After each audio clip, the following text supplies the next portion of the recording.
Mélenchon met le feu à la France. C'est ce que dit notre ministre de l'Intérieur Gérald Darmanin. Bah oui, quand les 3/4 des gens sont contre une réforme et qu'on a des millions de personnes dans les rues, selon Darmanin, c'est que c'est l'ultra-gauche de Jean-Luc Mélenchon. C'est un peu suspect comme obsession, non? Mets-moi le feu au cul, Jean-Luc. En attendant, c'est bien lui qui organise avec la police une grosse violence contre les manifestants, que ce soit dans les manifs contre la retraite à 64 ans, ou quand des gens occupent un trou à Sainte-Soline. Touche pas à mon trou, senpai. Non mais regardez-moi ces images, c'est de la science-fiction, on se croirait dans Mad Max. Eh putain, mais ils tirent, ils sont cons quoi. C'est totalement cortège.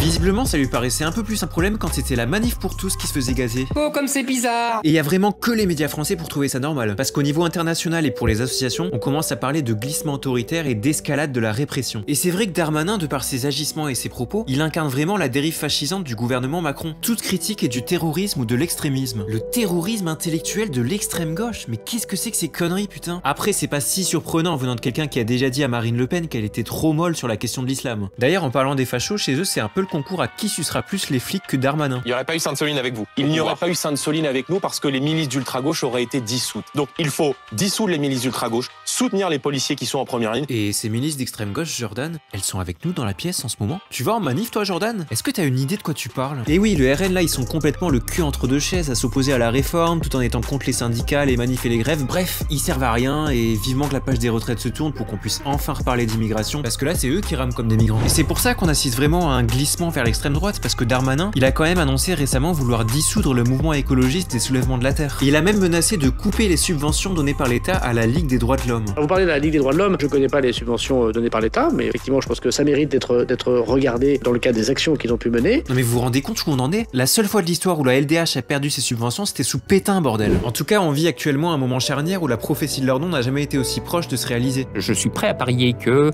Mélenchon contre Le Pen, il se pourrait qu'un front républicain se reconstitue, mais contre Mélenchon. Le capital sait parfaitement qu'avec Marine Le Pen, rien ne change. Avec Mélenchon... Bref, tout ça c'est quand même le signe que le pouvoir a peur. On a une gauche qui se bouge le cul, qui dérange les macronistes en fait. On a un mouvement qui part de la retraite et qui finalement s'attaque à tout un système. À Macron, au 49.3, etc. Et il faut que ça continue. Bref, à tous les petits terroristes intellectuels qui regardent cette vidéo... Allez à l'opéra! On prend la Bastille! On fait la révolution!